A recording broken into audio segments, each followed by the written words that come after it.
So this is episode 70 of Double Cross Anime. This is the final week of mix. So we're reaching in the end of this uh s- of this summer season. Right. Now it's pretty quick, hey. So we're reaching the finale of mix, episode 11 of Vinland Saga, 7 and 8 of Kyoshogiga, and the batch of 45, episode 45 to 48 of Heidi Ghost of the Apps. Right. I'm Mario, and I'm Wooper. it was me, Whooper. Yep. Um, What we doing? alright. Do you want to get into mix first? Yeah, I guess so. Since it's the Alright. finale and all that. Right. We can talk about how you feel about this match. How you think they conclude this It match? was okay. I don't know. Yeah. This was my least favorite episode in a while, I think. Me too. The all the stuff about like ever since the show has entered kind of baseball mode as it has for the past few episodes, like since they got seriously deep into this tournament, they have cut down a lot on the constant flashbacks and the references to the past and the parallels between like modern characters and their older counterparts. Sorry. Yep. Go on. Are you good? Yep. All right. I'm good now. Good now. So they cut down on the flashback stuff. Long story short, and that was appropriate because we were reaching the climax of the series, at least in terms of baseball. But now, as we hit like the last game of the tournament for Meisei before their elimination, this is supposed to be like a super intense, super pivotal moment in like Toma's baseball career and the team's tournament life. We're in extra innings, it's down to the wire, and they decide to open it up with like Toma's dad and Soichiro and Otomi's dad, and like what does that have to do with what's going on in the baseball diamond right now? And the coach, yes. Oh yes, the coach Uh, as well. He was the catcher, yeah. Yeah. Well, I think that flashback is unnecessary as well. I think it disrupt the flow that we got so far. Even like, yeah. So I'm not a fan of that flashback either. Yeah. I feel like the way it's wrapped up is too quick. Yeah, I mean Adachi does that stuff though. Do you remember how the Yeah. the submarine pitcher thing Yep. ended? You Yep. don't actually see them give up the 4 runs in order Mm. for Meisei to go ahead. You just get the result of the game. It's the same here. You don't Yep. see what happens. I mean, I'm assuming that Toma's arm failed him and he threw like a wild ball to third, went over the guy's Yep. head, and Yep. out of play. So runners probably advanced and somebody scored and they lost the game that way. Mm. You can reasonably infer that because he's so like worn out. Um, his arm probably the ball got away from him. But I mean, I guess I was okay with the way that happened. But it's certainly not a like a big explosive finish to the game, Yep. which is what you would expect, like in terms of traditional baseball stories. Let's say if you go into extra innings, you're expecting like a walk-off home run or something Mhm. like that in order to put a big exclamation point at the end of the match. That just didn't happen.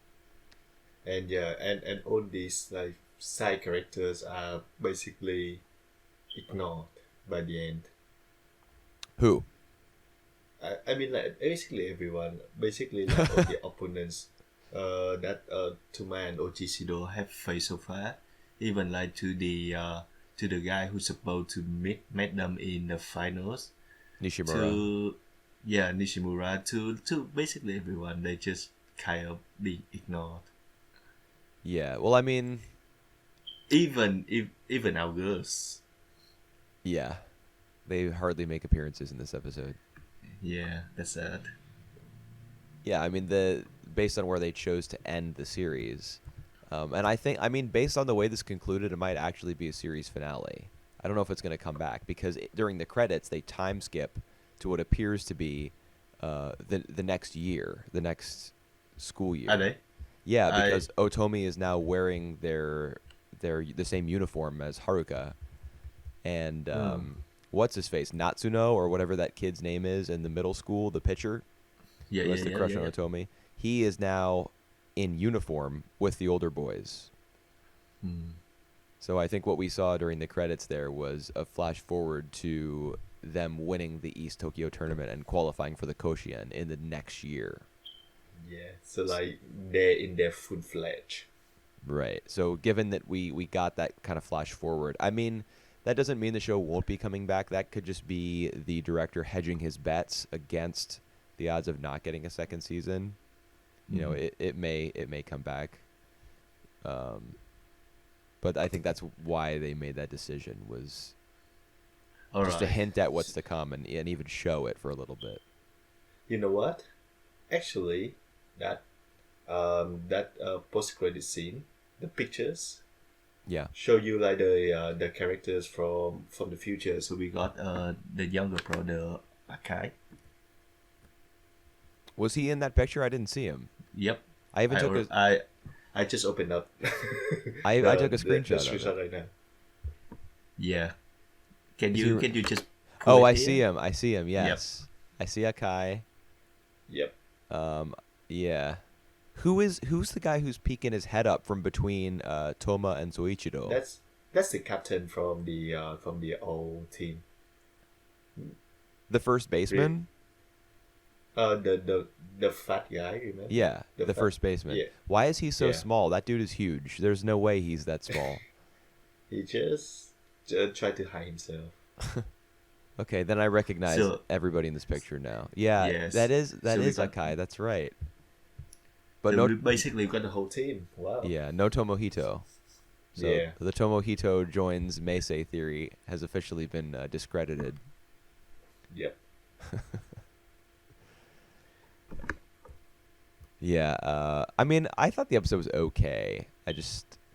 I'm not even, like, I didn't really want a big explosive conclusion to the game because it was a pitcher's duel. And at a certain point, these are both, like, young kids who are pitching 14 innings or something like that. One of their arms is just going to completely fail them eventually. Yep. Mhm. The show's been telling us that over and over. I mean, Goro was even planning on pulling Toma out because of that fact. So that's how the game ends. But, I mean, how did you feel about what came after the baseball stuff? Like, for example, the flashback to Toma and his father. Do you remember all those Yes. flashbacks? Yeah, I try to remember like what going on that flashback. Well, it's a So- lot of Yeah, so his so dad that was kind of being caught up in like the past glory of Meisei, and Toma like Yeah, bearing that witness was- to all that. that was before Toma meet these new families. Yes. So I think like in one of these time we will bounce to get this flashback. I'm not really sure that is placement here in the finale. Like I think it would make more sense that like in the first few episode of the second season we got that scene. Hmm. This one, yeah, this one have a lot of flashback, which I'm not really fan of. Yeah, I think it had too many. I kind of liked the ones with Toma and his dad. But I mean, personally, the reason that I like seeing those is because I prefer this version of like I don't know, Toma's motivation as opposed to he's doing it for Otomi, which the show was kind of pushing that angle a few episodes ago, Yeah. where he's remembering that a particular hitter is batters like really fast because Otomi said so, and he's so accurate because he used to play catch with Otomi. Like, I prefer the idea that he grew up with his dad, who's like a super hardcore baseball fan, and a part of him wants his dad's dream to come true. Mhm. Um, so getting those flashbacks at the start of the second year, that would, yeah, that might work a little better actually, because then if they win the East Tokyo tournament in the second year, it's like the fulfillment of those dreams. Yeah, but the thing is, there is yet the announcement of the second season, so they just kind of push everything together What do you for mean now. there is yet? Oh, like they haven't announced it yet? Yeah, they haven't announced yet. Well, they may never announce it. If there's not going to be a second season, it's not like they're going to come out and say there will not Yeah, be a second season. yeah, true, true. I mean, I think the show was pretty good overall. It's probably going to have a spot on my list at the end of the year. Yep. Oh, it's definitely is in my case. Oh, really? Yep. It's kind of interesting because Um. it's like a boring looking baseball anime. Yeah. And knowing that Akai, the younger brothers, will be in the team like in the next year, I think it's kind of explain why we have like so much of him and the romance with Otome going on in between. Right. It doesn't really defend, like I still feel that that plot thread a bit too long, a bit too much for us. But yeah, I think this kind of explain that. Yeah. I mean, that was the whole reason that the middle school was so Yep.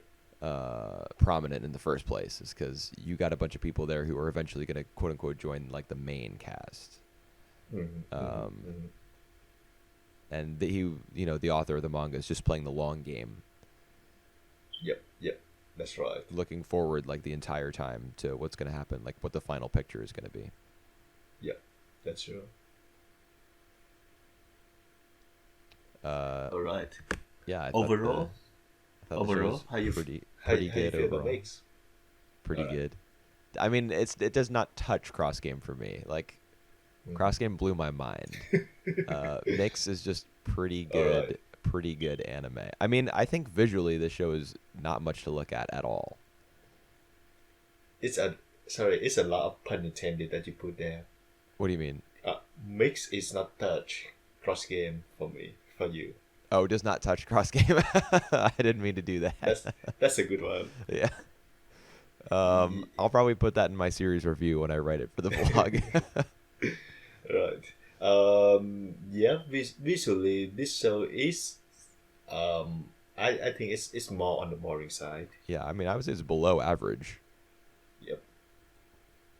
Well, but you may I think I agree with you. You mentioned that in some episode before, and I agree with you that like in some rare moment they have like a pretty accurate expressive animation of the baseball, whereas like they was doing the pitching or something.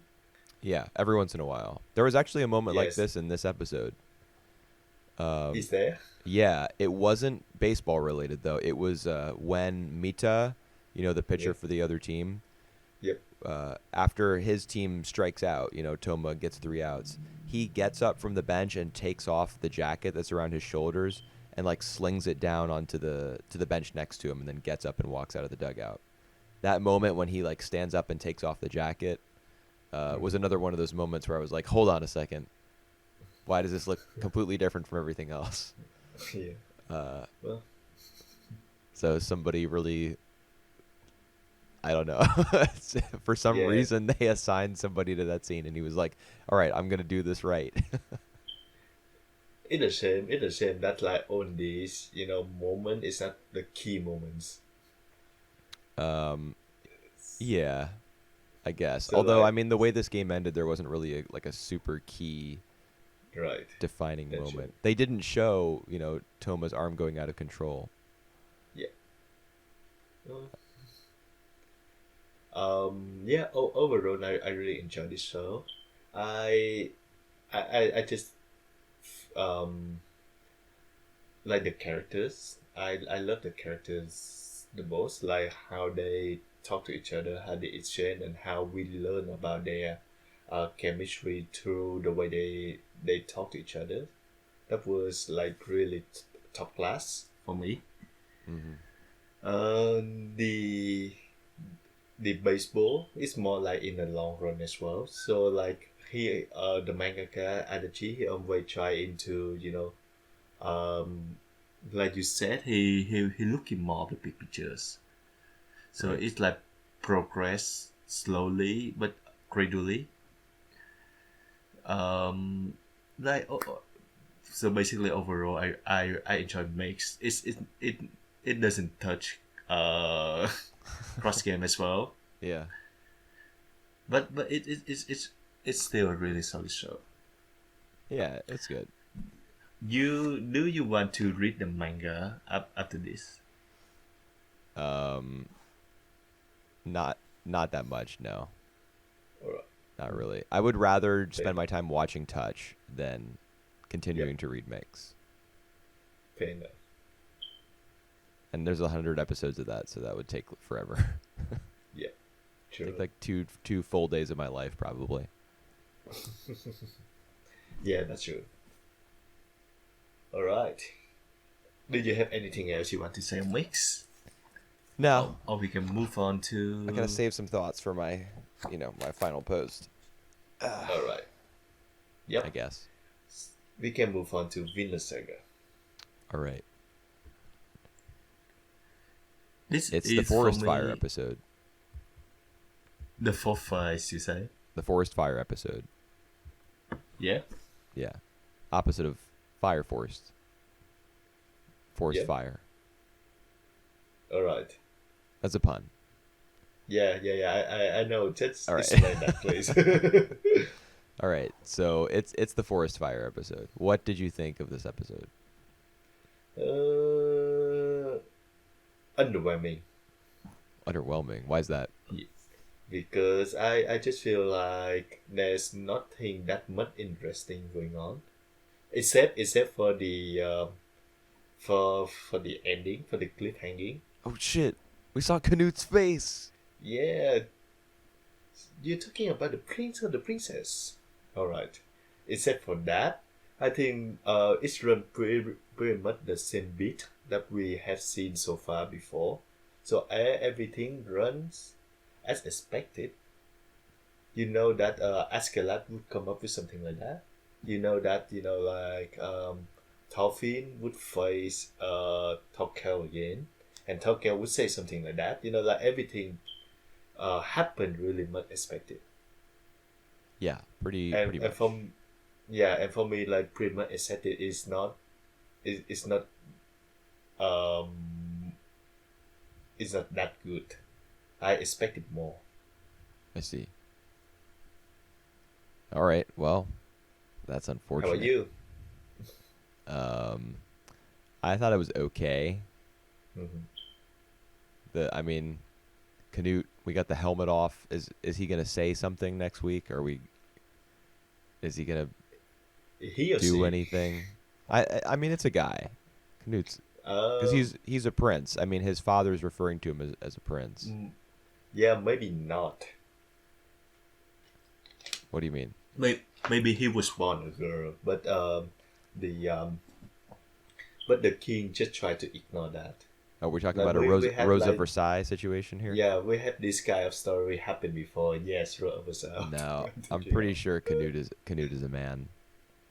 I Alright. mean, could be a woman, but I think what the image that we got when he or she took off the helmet was just of a feminine looking guy. Yep. Hmm. Hmm. Um, All right. and like so, can we please jump to the part where like Canute and whomever else like who's going to be significant in that story finally start talking to one another and like I don't know, moving things Yeah, that's forward a true. little bit. I mean, I know Vinland Um. Saga is supposed to be a retelling or a loose Mhm. adaptation of some of the Viking epics. Obviously, if they are epics, they are going to be quite long. Um, and it's based on history as well, so you can't exactly skip huge portions of that unless you want to throw your audience off a cliff. But like, let's go. I mean, this show is obviously dedicated to entertainment as well, given Thorkel literally being like a meat grinder and going through like 100 guys with his dual axes in this episode, limbs and Yeah. blood flying all over the place. So it's not as though the show is like, going for the documentary angle where it's super slow, methodical, and comprehensive. So if we're going to embrace this idea that the show is functioning as entertainment on the one end, can we also do it on the other, and get the ball rolling here? Because I'm falling asleep. All right. What did you take on how they chaff the Christianity in the beginning? How they what the Christianity? How they make fun of? How they Fun how of. they make fun of Christianity? I mean, Yeah. makes sense. Hmm. Because it's not something that Norsemen have been widely exposed to. Christianity it's just starting to reach them, I think. Right. I mean, Canute is a practitioner, I suppose, is a follower of Yep. Christianity, but his father is not. Mhm. So obviously, this is something that is just beginning to spread in their country and in their general consciousness. I did think it was interesting how the show, what's the word? It contrasted the idea of eternal life in Christianity, how you attain that, versus how you attain eternal life by entering Valhalla.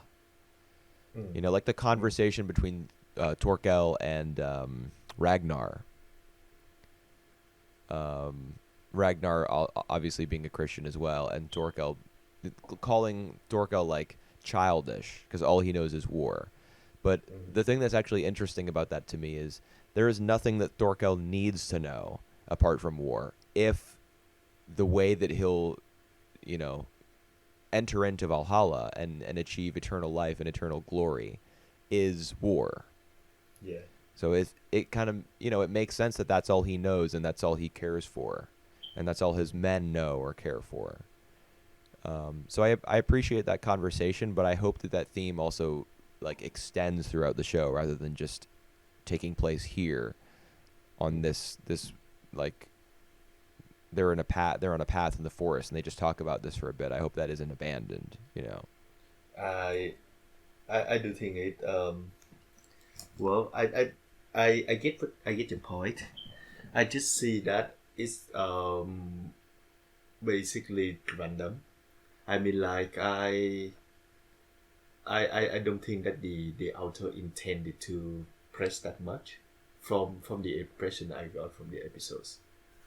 Hopefully, though, that he will develop that more, like you say. Well, I mean, Vinland Saga is by the author of Planetes, Hmm. and I haven't read the Have Planetes about manga, but the anime is like highly philosophical. Huh. Alright. So I would expect that he's going to carry some of that over to Vinland Saga. That makes sense. I mean, I- I hope so. Yeah. It's a different studio and director and all that. The adaptation's being handled completely differently, but Hmm. Um, I do feel like the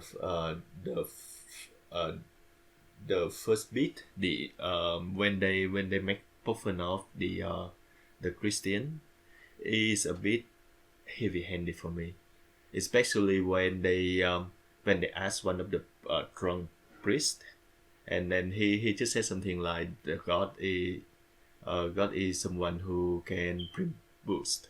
yeah, they ask him which god is better. Yeah, Who's that's more right. powerful.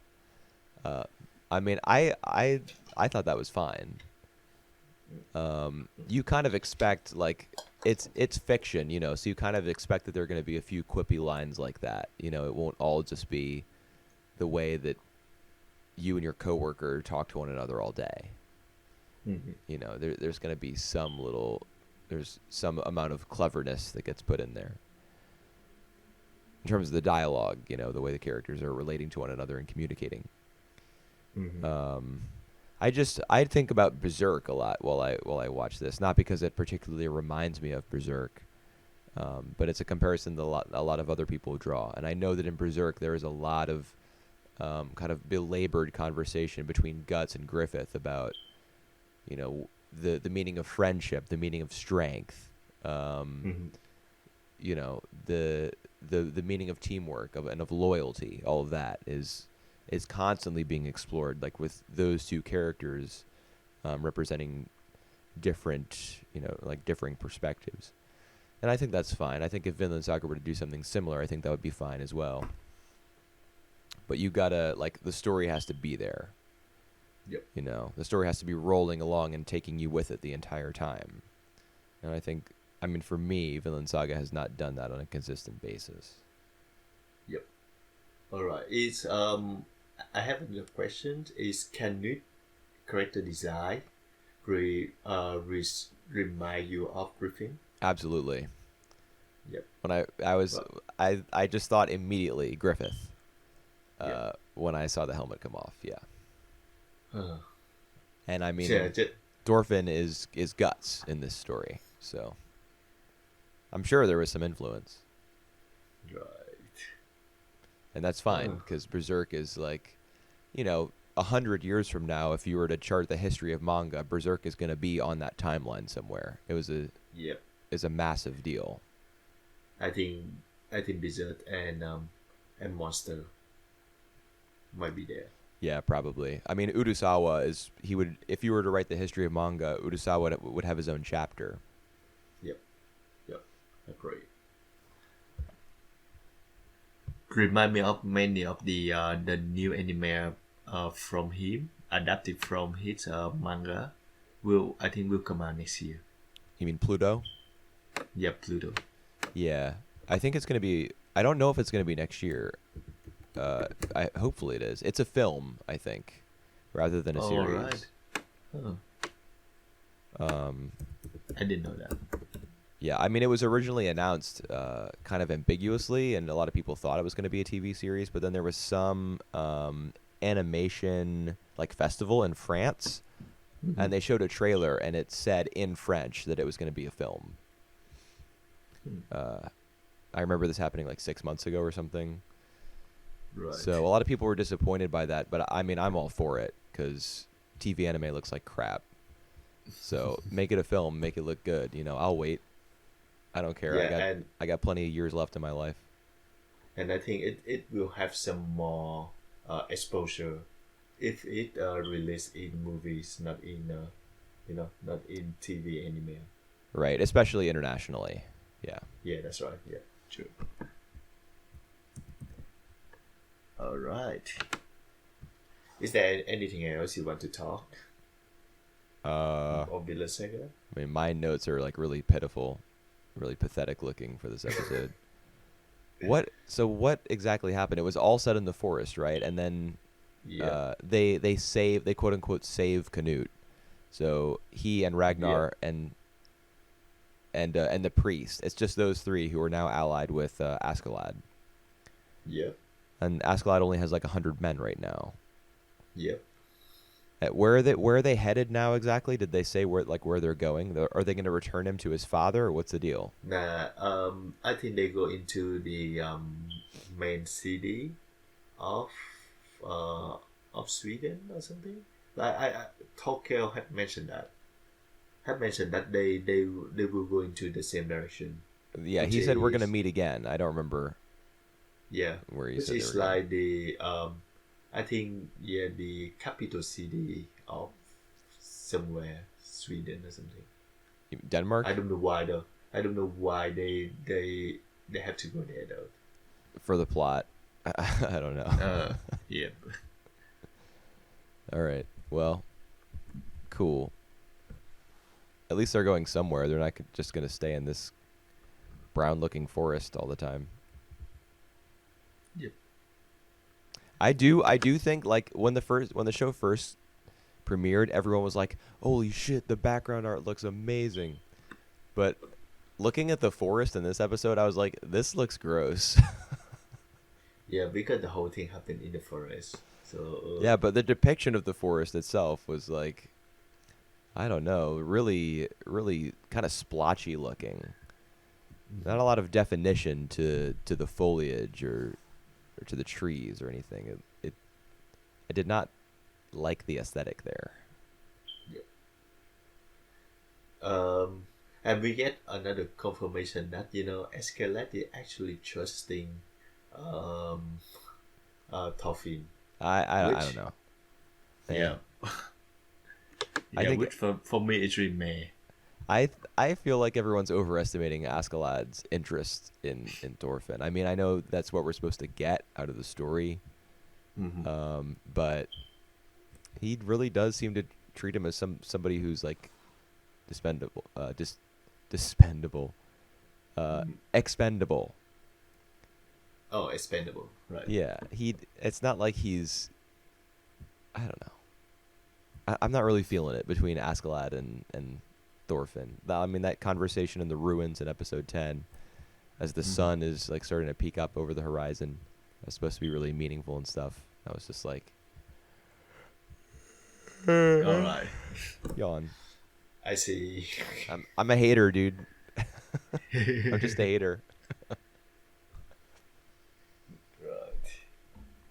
I don't know if this is gonna survive the season for me, but we'll see because like next season, Chihaya Psychopaths, and High Score Girl are all premiering too late for us to consider them.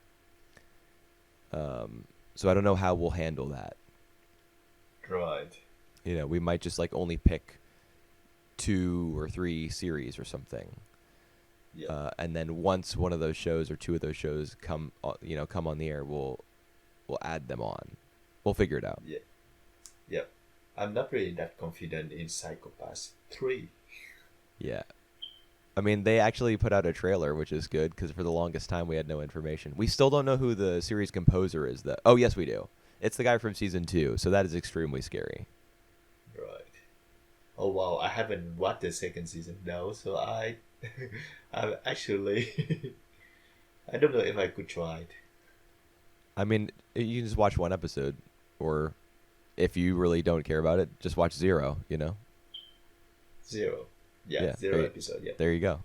0 it is. I actually watched like the first season. I watched the movies, which is actually based from the first season. What movies? The Psychopaths, the movie, basically. Oh, yeah. I thought the Psychopaths movie was pretty good, actually. Yeah, I know I still opinions are split on that. right. I still feel it's heavy-handed. It's like Oh, yeah. like I mean, Psychopaths is some way heavy-handed. yeah. But I mean, you get into it for like you get into it kind of for the heavy-handedness, like for the philosophy of it, and for the moment when 2 characters, like the Guts Griffith thing, when 2 characters' Yeah. ideologies, which they've been building up, Clash. quite clearly, when they finally clash, and then you get whether it's a shootout with guns or knives or hand-to-hand combat or whatever. That's like the representation of those Yeah, I those actually clashing agree on that. viewpoints. I actually think that the clash between the cop, I don't know his name, and the villains, I don't remember his name either, as like one of the interesting part in Psychopaths, the first season. Kogami and Makishima. Wow, you do remember the names. I rewatched Well it done. earlier this year.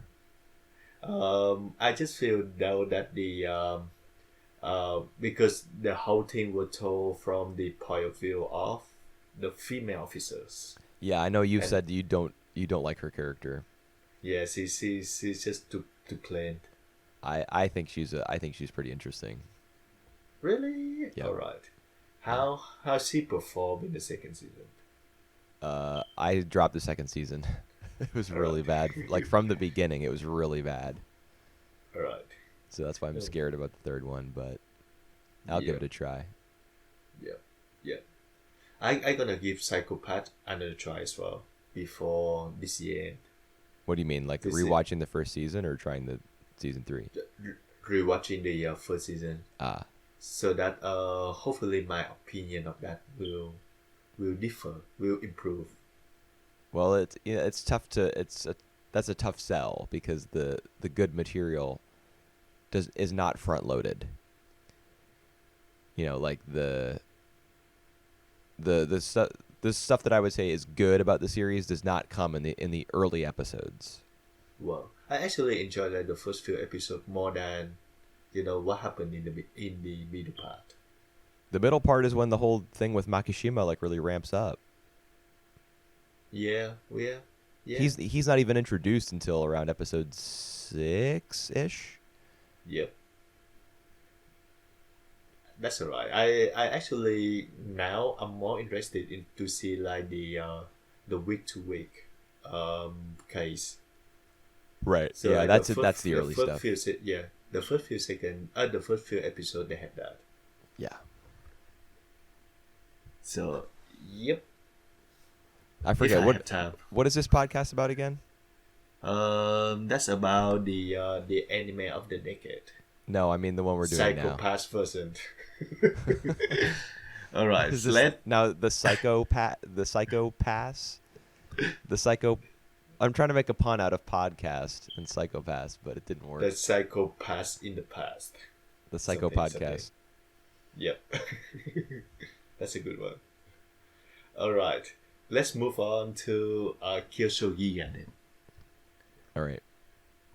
Episodes 7 and 8. Yeah, these are the shrine episodes, I guess. Yep. So now we basically got Koto, the mother, the rabbit, back. The episode 7 basically spend time with Koto as he meet the members of the cast, and basically just enjoy her stay there until she said that she had to be back. She had to go back. Yeah. She just comes back, takes a tour Yeah. of the city, drinks some tea, and says, "Well, time for me to be returning. See y'all later." Just very casually as well. Yeah. And then episode we actually learn a lot about why she had to go back. Oh, God. Why everything the way it is now, and basically the idea that we have is Koto the second basically wreck the whole universe by entering this mirror city. Yes.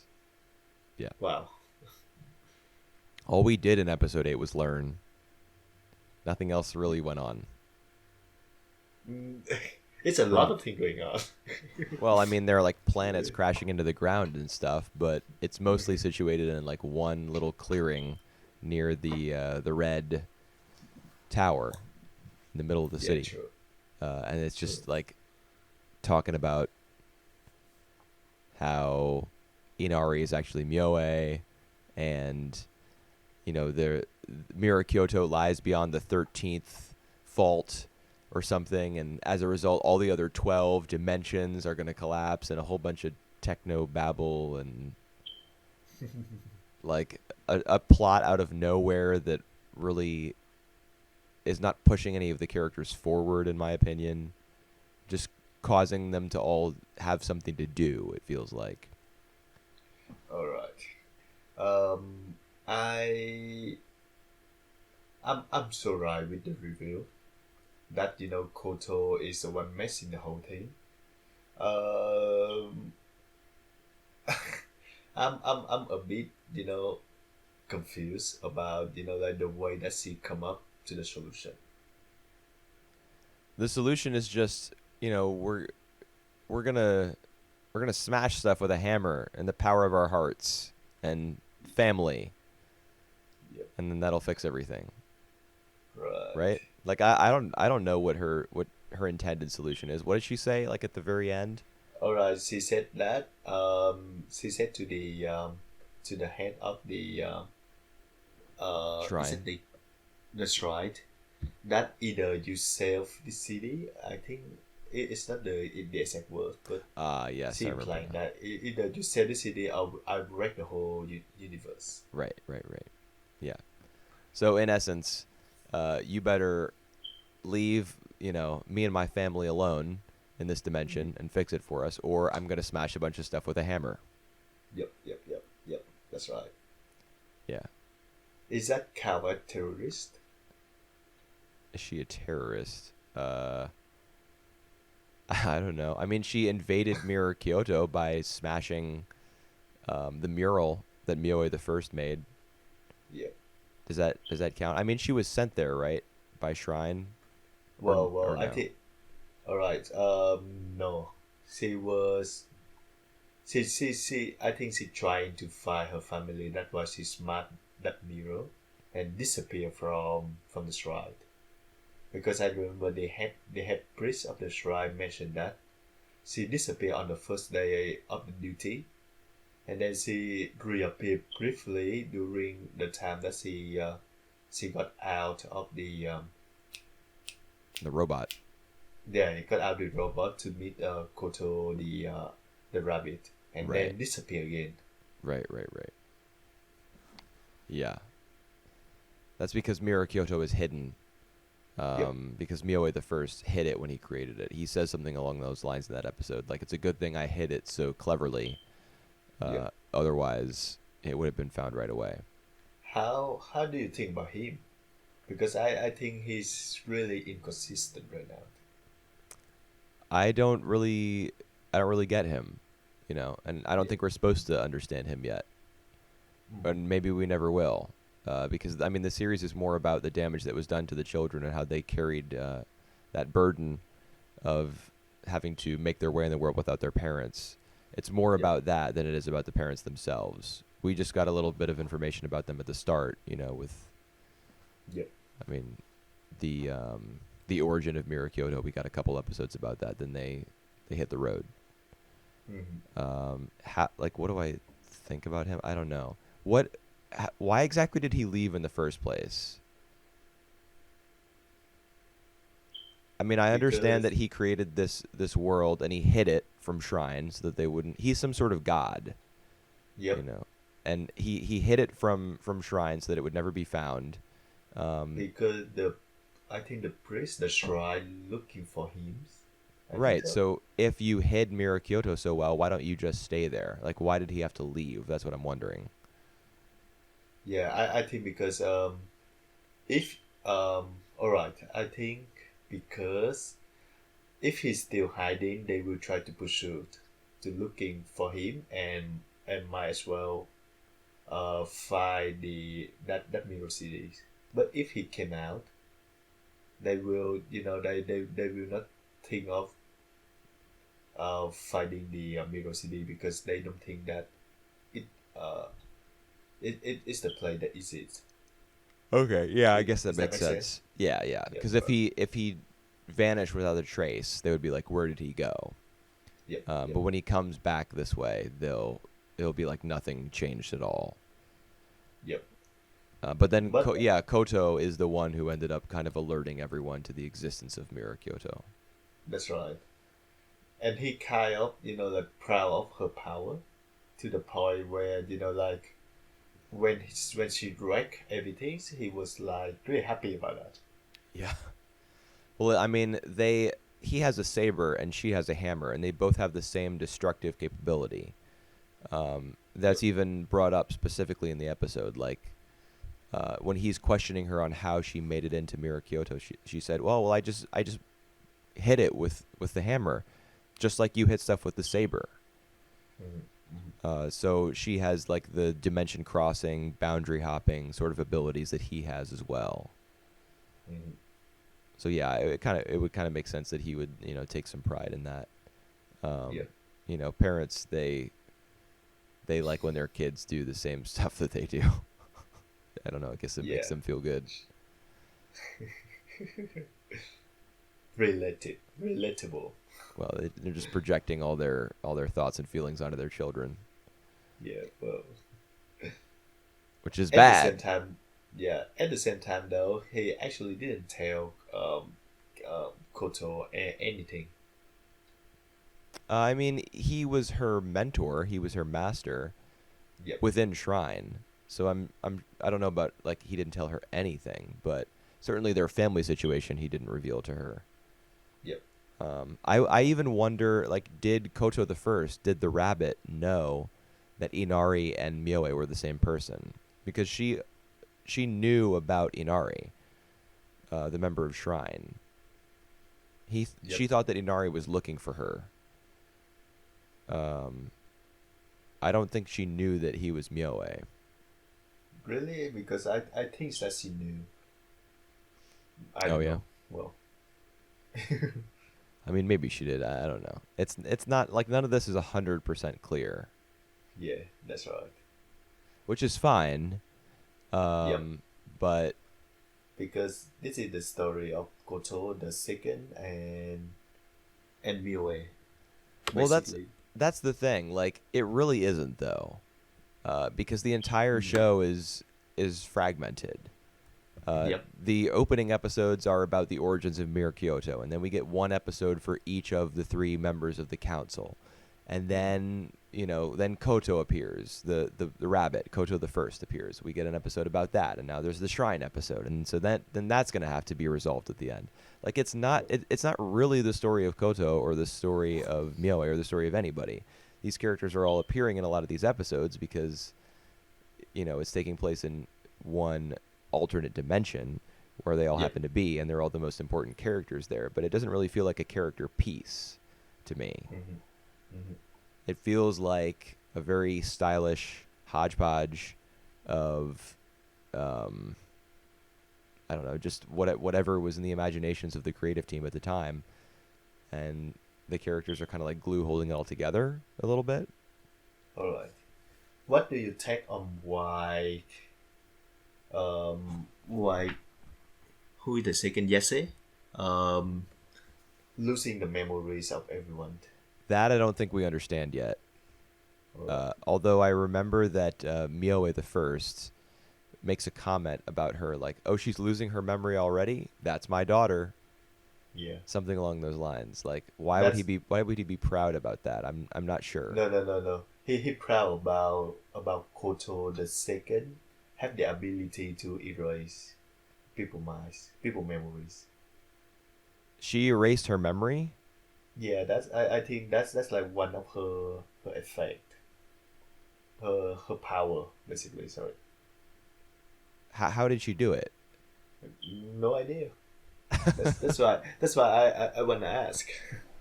Oh, But yeah, I mean, I'm guessing that like the dimensions all starting to collapse altogether is causing and then like people different. start losing their mind.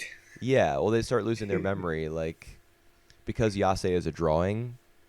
Yeah. Oh, yeah. The entire drawn like created world of Mirror Kyoto is coming apart. So any characters, any quote unquote people who were drawn will also start to come undone. And so that might begin with their memory vanishing. Well, that doesn't explain why Kurama still has his memory though. Well, Or it could just happen. Koto It could the just happen at a first. different rate, for the convenience of the plot. I mean, Kurama is the closest thing. Well, he's not really the closest thing the show has to a villain anymore. That would be the Inari or the head of Shrine, Yeah. Shrine at this point. But I mean, Kurama is more significant to the plot than Yase. Yep. So he's gonna hang on to his memories for now, I guess. All Plus, he right. has that gigantic hat,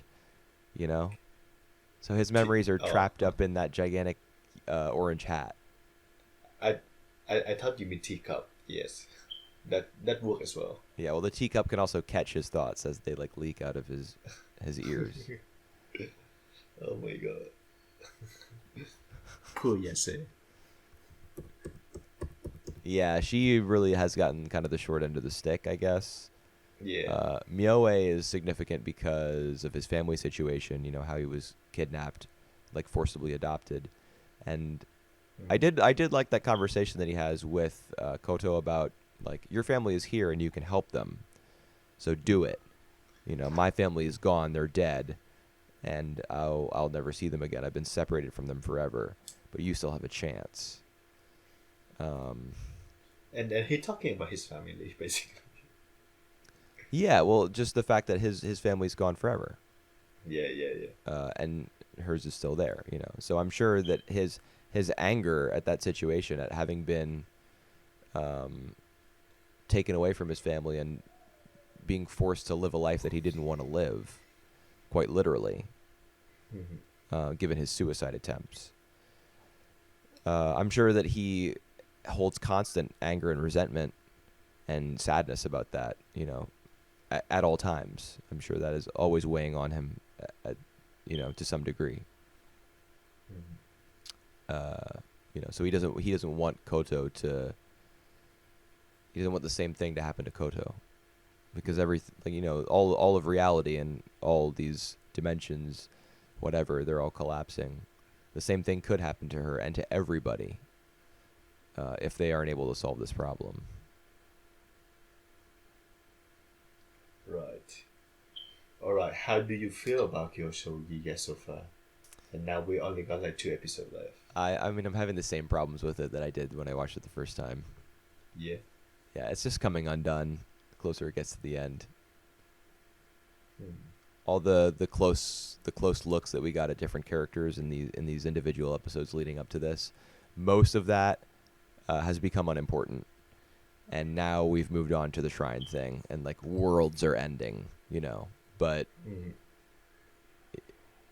the characters aren't like intimately involved in that. They just need to. We're just caught up in the story as it exists now. Yep. So not really a fan. I mean, the show still looks fine. It's got a cool soundtrack and everything, and it's artsy. All right. It will take us another 2 weeks in order to finish the show. I mean, wait, hold on. What's your take on it? Still alright. It's still a bit confusing for me, but Right. I still say that I enjoy the first half more than like this 6 months. So first I enjoy like the first 3-4 episodes more than the last 3 episodes. But Yeah. I will wait until the ending to see like if it wrap up everything nicely or not. Right. Yeah, I would say episodes 1, 2, and I think 4 was Yase's episode. I thought those were all Yep. fantastic. Mm-hmm. The rest not as much. Yep. All right. And we'll come back to, Um, yeah, like you said, we'll come back to Kyoso Giga later. All right. So Hedy now. Yes. The last few episodes we see the progression of Clara's Yeah. from trying to stand for herself physically. Right. Not trying to stand up for herself, like individually. Well, a bit. Oh yeah, there's that too. But I mean, the cow situation. Yeah. Yeah, that's the big development, I guess. I mean, although And I would argue that a lot of the realizations that Clara comes to while living on the Alps are just as important as whether she can walk or not. that's right. That's right. And we get to see Grandmama again, Yes, that's true. and basically how she surprised it, like how well Clara has been adapting to this mountainous life. Right. Yeah, she's got her skin has a more tan color to it, and she's a little bit, there's a little bit more meat on her bones. She's not like a stick anymore who just takes naps all day and stuff.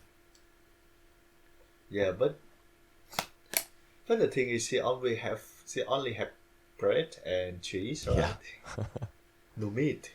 They are vegan. They're vegan? Yeah, well, because they don't have any meat. You can't eat cheese when Oh, you're wait. vegan, right? Because that's an animal product. It's still a daily product, but I think it's fine. I think so. No, I'm pretty sure vegan means like no animal products of any kind. Like milk Jesus Christ. comes from animals. I don't know though. Like I'm not vegan or vegetarian or anything. I work at a restaurant, Right. but And there have to be no animal products. yeah, I think that's. I mean, what I said, I work at a restaurant. Like the follow up to that would Yep. be, and I still don't know exactly what the deal is with people's eating habits. But I'm pretty sure you can't have cheese if you're vegan. Somebody correct me in the comments Oh wait, All right. nobody's listening to this. Um, I gonna give you one examples. When I was working in the restaurant as well, there was a lady who come and order stuff. So she was order like some very big meals basically. Curry something, barbecue lamb and stuff. And then as soon as she ordered and paid for that, 10 minutes later she came back and she said like, "Oh my god, just cancel the whole order because I'm a vegan. I forgot I'm a vegan." She forgot she was vegan. I was like, "Oh my god, all right, cool." Got to refund that money. Yeah. I'm gonna refund that money now. Jesus Christ, she forgot she was a vegan. Maybe it was That like top everything, you know. maybe it was early January and she had forgotten that her New Year's resolution was to go vegan or something. Yeah, I, well, I should ask her that, you know, like how many days that you have been a vegan. You should. Do you know what year it is? Do you know who the prime minister is? That's right. Oh my god. Are you Oh, okay, God. ma'am? Yeah, that's right. All right. So back to Hedy. Yeah. So we got actually we got a lot of conversation between the adults, how to take a proper care of Clara. I think with I'm glad that, you know, they actually, you know, take a consideration and, you know, like supervise Clara well-beings. Right. Yeah. I mean, a lot of those conversations happen once Clara's grandmother arrives. But we also have like that's consistent dialogue between Rottenmeier and grandfather. You know, he really wants Clara to do things for herself. Or at the very least, like without adult supervision, just let her be with Heidi and Peter, and let that, you know, let their time together motivate her to, you know, get stronger and start using her legs, start doing things for herself. I mean, it kind of feels, watching these 4 episodes, it kind of feels like the show is pushing the whole, oh, well, you know, everything that we need is just in the natural world and it'll cure anything. You know, like your legs don't work, bam, just go, just spend some time in a flower field and you'll be right as rain, baby. I actually got that feeling as well. Yeah, but I mean, he did have a conversation with her doctor before she came there, and the doctor expressed his hope that she would be able to walk again. You know, and he also says that when I pick her up, I can feel like the flexibility of her waist, and I think she has that ability to walk. She's going to be able to do it. So I mean, upon further inspection, you can tell that there's some basis for her suddenly getting up and someday being able to walk and all that stuff. But at the same time, it's like, you know, Miyazaki is in my ear with a megaphone being like, just go outside. Just leave your house, go outside. That's right. And they actually kick Rottenmeier out of the picture as well. Thank goodness. Thank goodness. Yeah. Oh my god. I think that's a bit mean that, you know, Grandmama actually came all the way just to tell Rottenmeier off. I don't think that she did. I mean, I think she was really going there to see whether Clara should be sent home or not.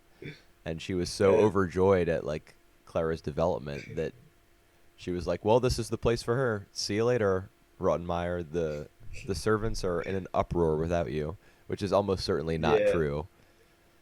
And Rottenmeier was like, you just try to separate her from me. Yeah. And then she's the grandmother denies it, of course, but it's true. Like, that's actually what's happening.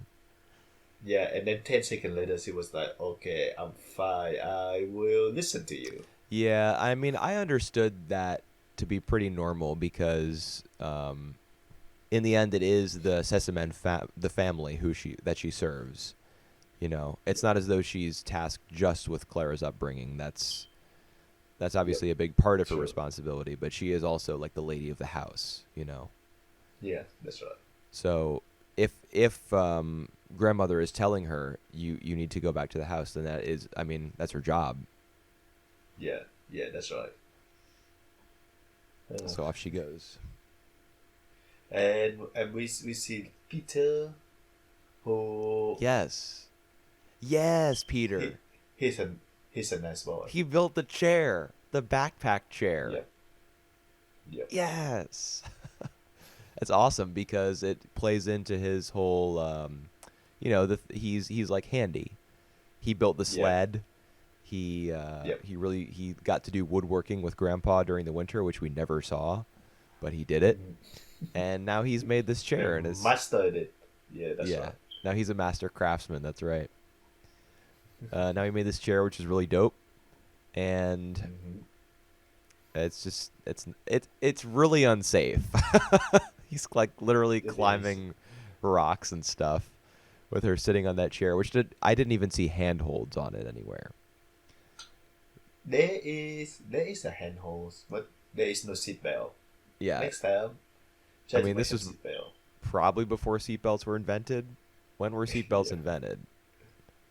I have no idea. Like I think when the car is invented. I mean, I'm pretty sure there was the automobile was invented, the early 20th But century, I like the 19 yeah, somethings. but I think it's slow. Like at that point of time, it's used too slow to even consider wearing a seatbelt. Yeah, seatbelts didn't come around right away. And in fact, like my Yep. dad is in his late 60s. Yep. And he talks sometimes about the invention of the seatbelt law. All right. When he was a kid, maybe even when he was like a young man, seatbelts were not you didn't have to wear one. Compulsory. Yeah, Yeah. you wouldn't get a ticket or anything. Hmm. Um, Hmm. so there you I go. mean like because like the street was not advanced back then, so we can and even the car is not advanced, so we can drive that fast like now. Right, right, Now right. we can easily hit to like 80, 90 kilometers. I don't know how many miles easily. So when there was a collision, that's gonna be very dangerous. Yeah, yeah. I mean, So no I do think it makes no sense. seatbelt, but everything worked out for the best. Yep. Thank God. I mean, like, I don't agree with grandfather's idea that the kids should be left on their own. Mhm. Like that's really irresponsible, and something terrible could happen, and one or all of the children could die. Yeah, well, that's exactly the point that he tried to make actually, so that the kids have to deal with everything by themselves. Yeah, but I mean, no, no. Yeah. That's wrong. All right. You can't be doing that. Like, you need to supervise them, and within that supervision, you need to create a space for them to be independent. But you should still Yeah. be there. You know what I mean? Well, That's just well, my opinion, though. Obviously, he has his own beliefs yeah. about how kids ought to be raised and what sort of responsibility they can take on for themselves. Yeah. And that's fine. But like Yeah. viewing things through a 21st century lens, most people would think that he's like out of his brain. Yeah. And but like even like in some situation where he think that's it might be difficult or severe for the kid, he actually come up to the mountain to check on them. Or he just sends his dog. Yeah, or sometimes just send Joseph to look after them. Yeah, in one of these episodes, he sends Joseph to mind the goats so that the kids Yeah. can take care of Clara. And consider that Joseph is like 40 years old in human age. I think that is alright. Yeah, that's like an adult being with them. That's good. Yeah. I mean, at least he sent the dog one With time. 4 legs. At least he's like sort of thinking about the idea that they need a little bit of supervision, even if it's Yeah, canine well, supervision. that's right. And actually, Joseph has saved them many times. Yeah, he has. He's a good dog. Yeah. Don't. don't. Oh my god, that's the theme song. If I were to do a like a YouTube video on Heidi Girl of the Alps, that would definitely be the You're music in gonna the get that. background as I'm talking. And Heidi Girl of the then Alps is a finish it. masterpiece of animation. Don't don't. And then the yawn. Yeah, Oof, the at the yawn end. too, of course. Right.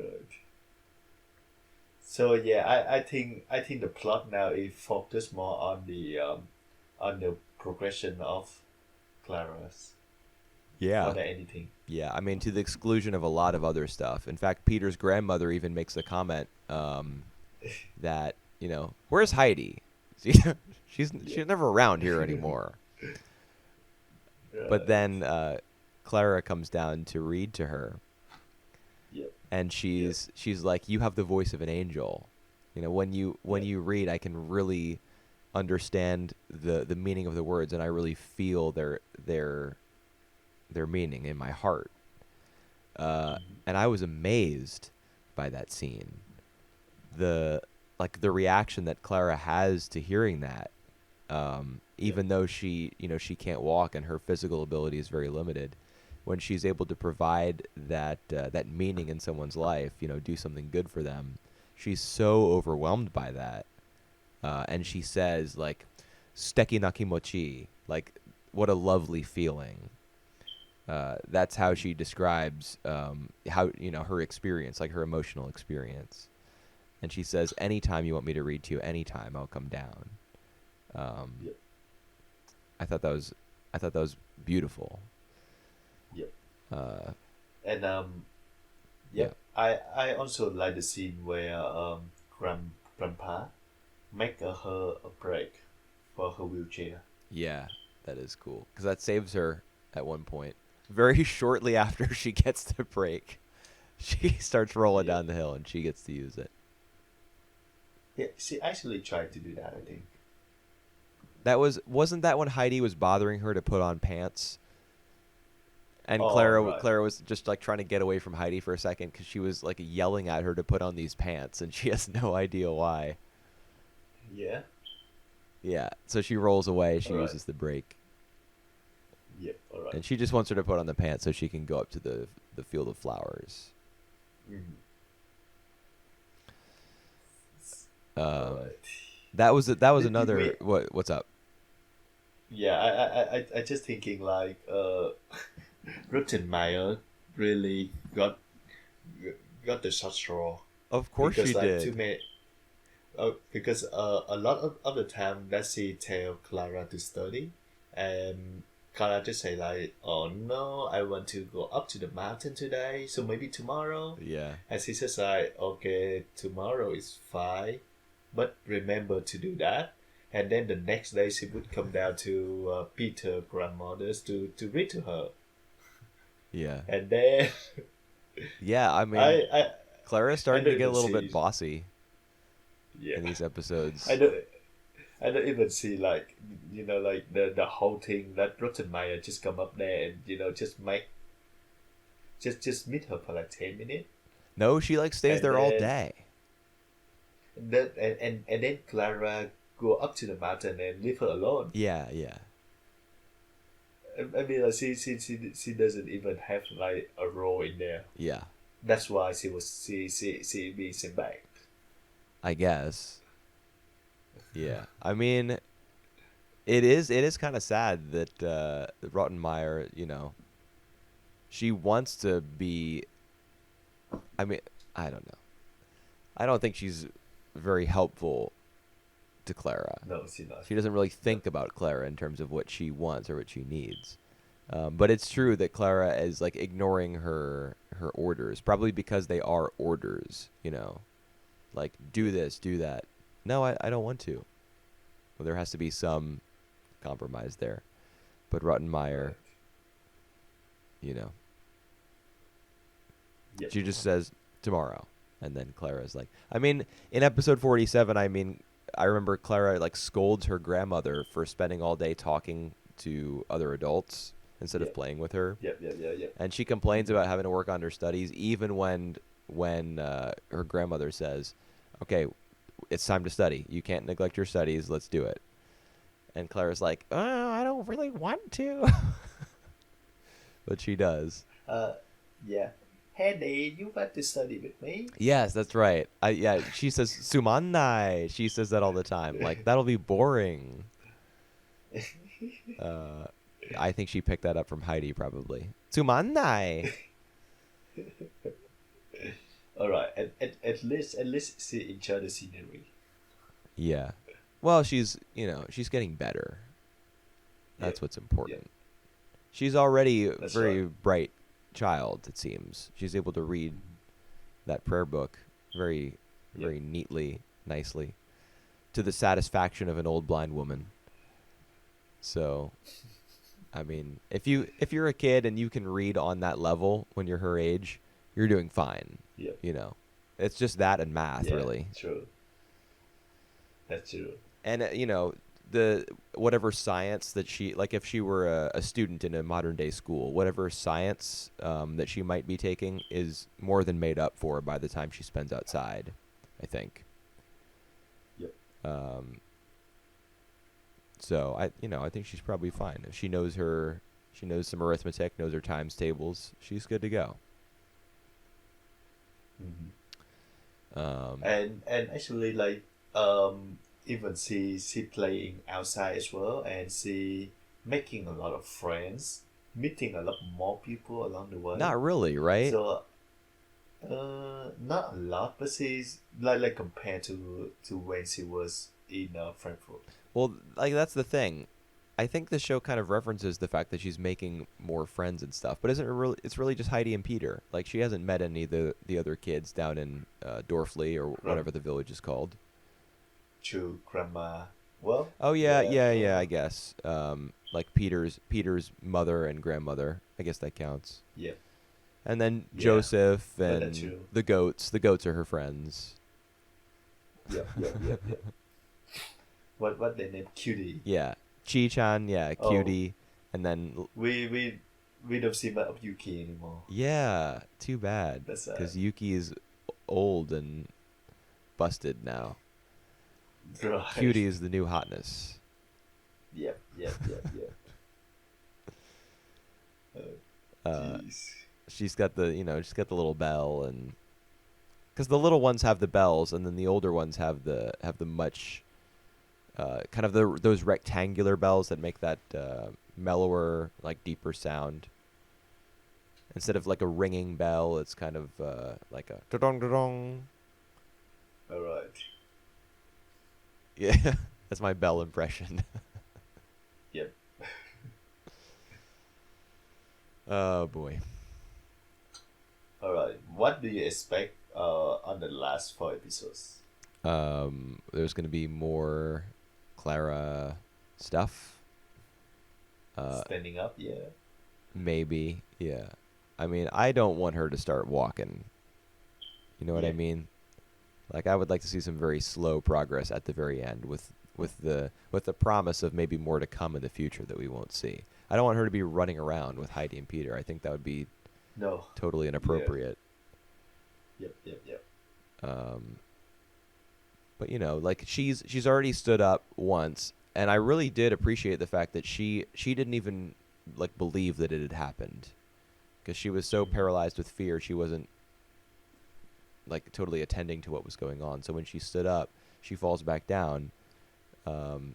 She doesn't believe that she stood, and Yep. I found that to be very believable.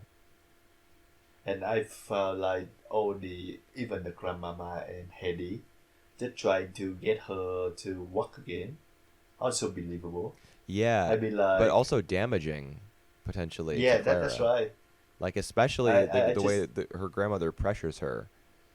yeah, that's right. I just feel like there's a lot of pressure put on Clara right now. Yeah. But eventually but I mean, like, those scenes are believable because I think that the relative they will behave that way. Yeah, exactly. I'm sure like her grandmother has treasured her since her birth and loved her, Yeah. and so she stands up, and that's like an earth-shaking moment, you know? No. Like, do it again, do Yeah, it the whole again. new world. You can, oh my God, you can stand. Like, Yeah. yeah. And then, yeah, Heidi, of course, she hears the news, and Heidi just has no filter whatsoever. So Mhm. she's like, oh, let me see. Do it, Clara. Stand up. It'll be great. Let me see. Just stand up. Just do it for me. Stand up. So, like, so that's what it would sound like in English. Yeah. Uh, so that was episode 48. That was the standing episode, the last one. Oh, is it the last Yeah, one? All in my right. notes it says like it opens with Clara. Clara stands in fear when a cow approaches her. Um, I do actually want to note that in episode 48, when they're like the grandmother has the trip to the lake planned for that episode, Yep. Yep. and during their trip up to the lake, it's a lot of panning stills being used as they're taking the trip up. Like we don't get full animation, and I was actually so taken aback by that because this show is so consistently in motion that like for the Yep. first time 48 episodes deep into this 52 episode show we finally get the like perhaps we've run right up to the end of the episode order and like it's finally crunch time, you know, like they're not able Yep. to totally enact their vision for how this trip will look, and so Right. we just get the still images. And it was amazing to me that it took this long for the production to even like show a hint of faltering that way. Yep. Yep. Um, Yeah, was- that's true. that was great. It's crazy how like, you know, this show is 40 years old or something, 45 years old. No, wait. Yeah, it's 45 years old, and the pipeline, like the production pipeline, so much more efficient. It must have been than it is Yeah. today. Well, consider that we saw what we saw in Nadia. That's in the 1990, and some show today. Yes, like Copcraft that I still watching. Yeah. Yeah, you can say that Handy do a pretty consistent job. Yeah, like watching a panning still, like a still image slide across the screen, I was actually jarring to me because I hadn't seen it before. I think in this series, Yeah, I don't think we have seen that before. I was like, my mind was blown. I forgot that I wasn't watching real life. Uh, Whereas, like, I don't know, you take something like Vinland Saga, and there was one shot in this episode of Vinland Saga, like, is a long shot, the final shot of a conversation between Dorkel and two of his men.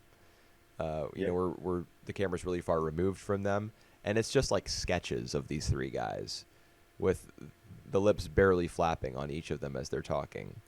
You can't really get a sense of where they're looking. Like their facial expressions are just non-existent. It's just crude attempts at putting some human features on where their face should be. Like how is this possible? How can Heidi like nail it every time? And I don't know, dude. I don't get it. How is so much anime being made, and like all of the resources in the animation industry in Japan have to be divided up amongst these 40, like these 160 productions every year? Is there really a market for all of them?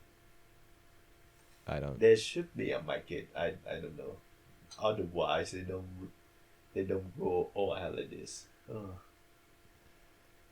I don't know. I mean, I've read a lot of like commentary, you know, English language commentary on the anime industry and its inner workings, and like the generation of finances, like where it comes from and how that's changed over time and stuff.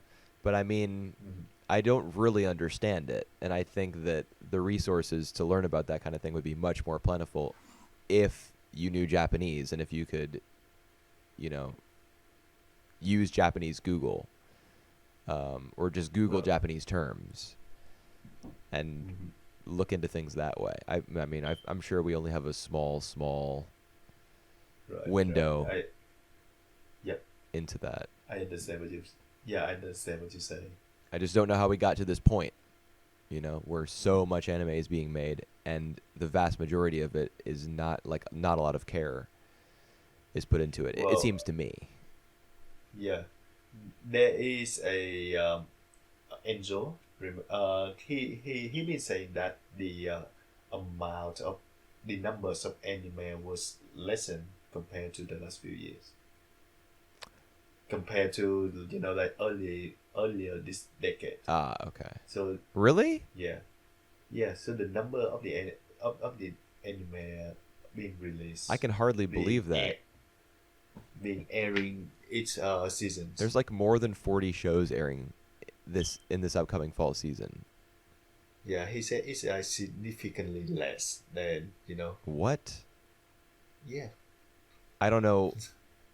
Dude, I don't know about that. Like, is he counting sequels?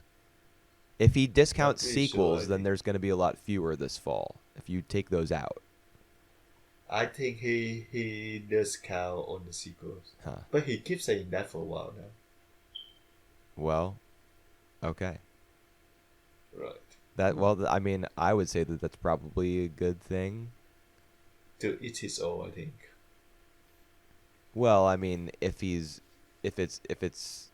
a study that he's doing, like a very small one, let's say, where he's counting the number of series that are being made, that's not really a to each his own situation. Like, that's math. I just wonder how those numbers are being created. Yep. I don't know. Oh, Anyway, Heidi had some production troubles, I think, yep. in episode 48. I just thought I would note that, and we went on a gigantic tangent, or I did. Hopefully, it's not go down to Nadia level in the last 5 episodes. Oh boy, I sure hope not. You specifically like the Africa arc of Nadia. Yep. All the filler on the. Do you remember the weird continent, like the moving island? And they're so confused about yeah. how like the land in the distance looks bigger or smaller. They figure out the island's moving, and they do all the cartoon stuff. Oh my god. Good old Nadia. Yep. All right. Do you have any other notes you want to say on Hedy?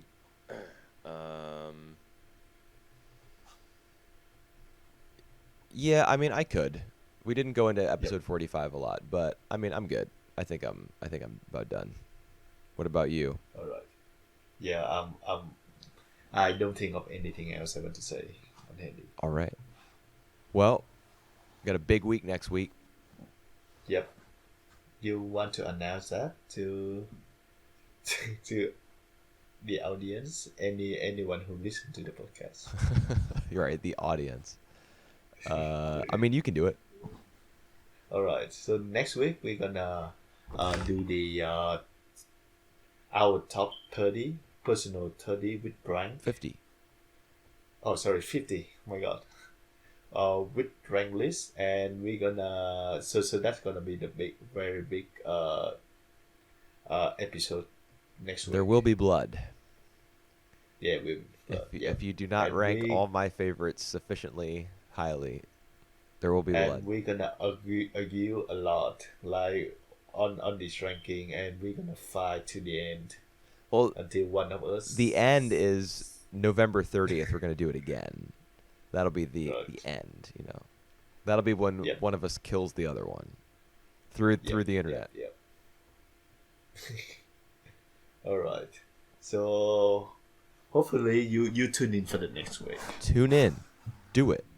Subscribe. All right. All right. Surprise. Bye for now, guys. See you next week. Bye-bye.